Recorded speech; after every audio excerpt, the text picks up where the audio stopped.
Well, good day, guys. Coming to you again today here. Today is June the 10th, 2021. And we're going to do something I've not done in a long time. I'm going to harvest beets. And I don't have that many, so we might get just a few pints. I'll probably put these up in pints. And I'm going to show you how I do pickled beets. And thought maybe some people might find that interesting. So I'm going to set the camera up.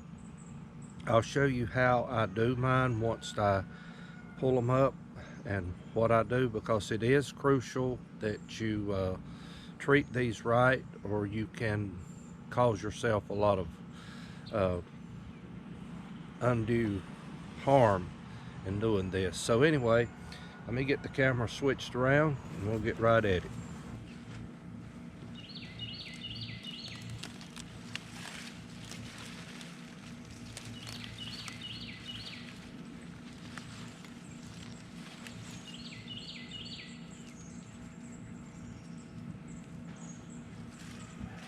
Nice size beets.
Okay, guys, I hope I'm coming into focus all right.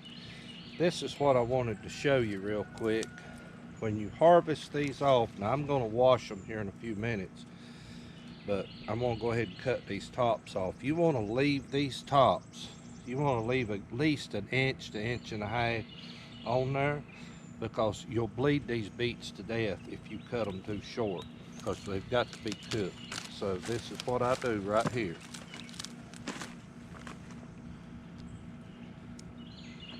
And then I'm going to wash these real good, and then we'll go to the next step.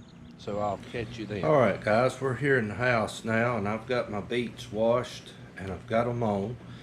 And I wanted to say something. I just took the water hose, rinsed them off real good with a shower setting. You want to be gentle with them. You don't want to drop them. You don't want to try and nick the outside peeling on them, because you'll get them to bleeding and they'll lose a lot of their flavor and color. So I've got that step done and got them in the pot here. And this is an 8-quart Dutch oven. Of course, I know I've got those tops on them, but you can see here they fill this pot up pretty well. But I left these tops a little long. That kind of prevents them from over bleeding into the pot. And what I'm going to do here, I will put them on, let them boil for about 30 minutes, and then I'll cut them off. But in the meantime, I'm going to go ahead and I'm going to do these in pints, so I'm going to go ahead and get me some jars ready. So I've got that step taken care of, and I'll also get my brine ready, and when I do that, I will show you how I do that. So anyway, see you in just a little bit, guys. Okay, guys, we're back. I've got these cooked out, and I've got them here in the sink. I'm just going to let them cool. I'm running cold water over them. And what I did, I poured the water off. And guys, look at this beet right here. These are supposed to be Detroit Reds. This one, I don't know what variety it is, but it is not a Detroit. It's not. Detroits are not shaped like that. These are Detroits here. And so anyway, I'm just letting them cool for a little bit, and the peelings, all that will slip right off, and I'll put that, I've got a pot over here that I'm going to put these in once I get them peeled, and we'll cut them up, get them ready to go in a jar. So I'll see you then.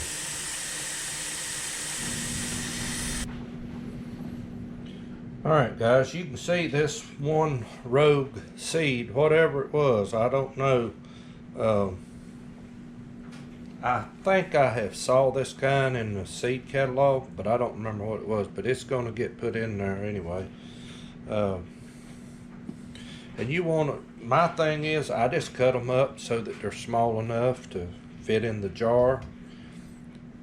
And I might try to get some of that core out of there. I guess it'll give them a little different color.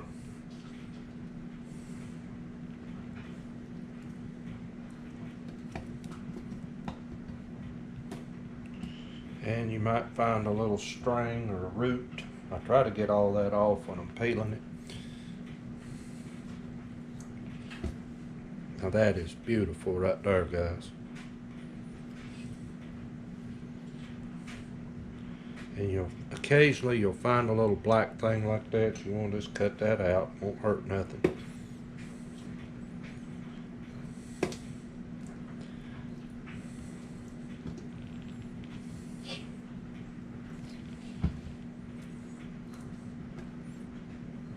I smell that vinegar, the brine that I make to go on these. I smell it in the background, guys. It's starting to bring back memories. I remember helping my wife's grandfather do this. This is back when we were dating, and we would go over there on the 4th of July, and they would be putting up beets.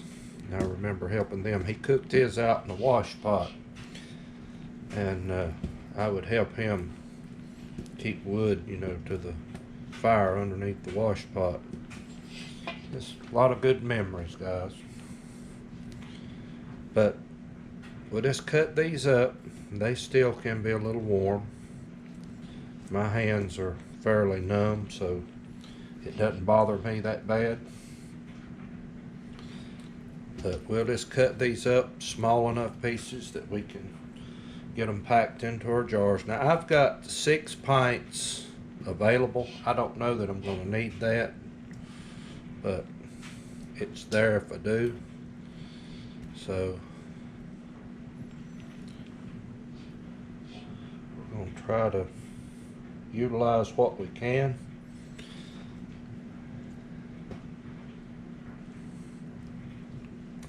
If these things tasted as good as they looked, I could do my share of eating.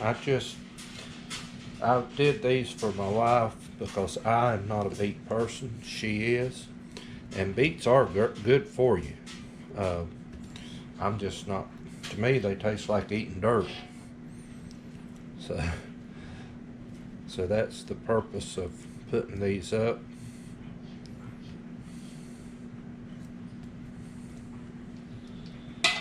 So anyway, I'm just about to get them cut up, and we will move on to our next step here in just a moment, and that'll be just putting them in the jar. Now the brine, I used the recipe from the Ball Blue Book. It's for 3 quarts of beets. That's going to be close to what I have right here. That will come out to 6 pints, but calls for 2 cups of sugar, 2 sticks of cinnamon, 1 tablespoon of whole allspice, teaspoon and a half of salt, 3.5 cups of vinegar, and 1.5 cups of water. Now some people will substitute the water for the actual beet juice when you cook them. I don't like to do that. I think it carries over some of the soil taste, dirt taste. I just don't like to do that, but that's to your preference, however you prefer to do there. But these will be pickled beets, so in case anybody's wanting to know. So, got one more. I think that's got them all.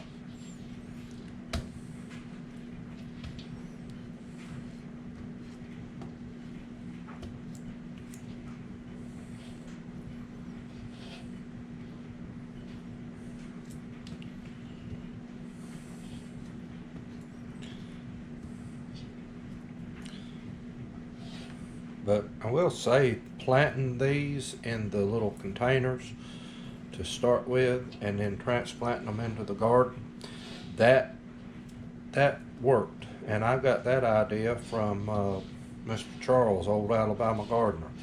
I think he's got a video where he does his beets that way. So that worked for me, and I actually had the best success with these that I've ever had with them. So anyway, guys, we're going to finish this up, and I'll be back in just a moment.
Alright guys, I've got my water heating up on the stove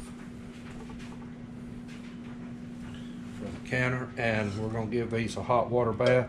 This is my brine. I went ahead and strained out the cinnamon sticks and the spices that was in it, and I'm going to go ahead and ladle this over my jars. I've got my beets packed into the jars.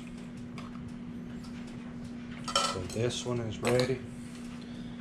We want to wipe this down. Be sure your lid's good and clean.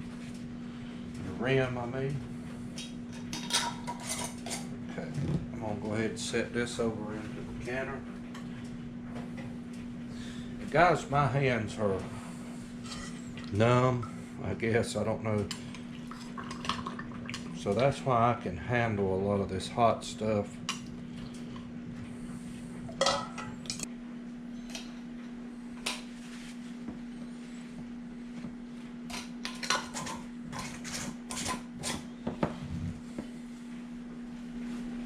Alright guys, that's about wrapped that up. There's really not that much to it. Just a few steps that you've got to be sure that you remember. I've got these on. They will process for 30 minutes. That's according to the Ball Blue Book. Quarts and pints do 30 minutes. So I will give those a hot water bath for 30 minutes. We'll let them cool, take them up, and then I'll be done. I'll just set them over here and let them cool, and wait till tomorrow before I put them away or anything like that. So guys, I hope maybe you found something here that was helpful. If you're a big fan of beets, they're really not that big of a deal. And if you have a lot of issue like I've had in the past trying to get them to come up, get them to grow, try planting them in cups or in, you know, containers or flats, and then transplanting them out. That worked great for me this year. So I'm thankful we did that. We have this much anyway. So guys, going to get off here today. I hope and trust this has been a help to you, and you have a great day, and thank you, Little NC Farmer.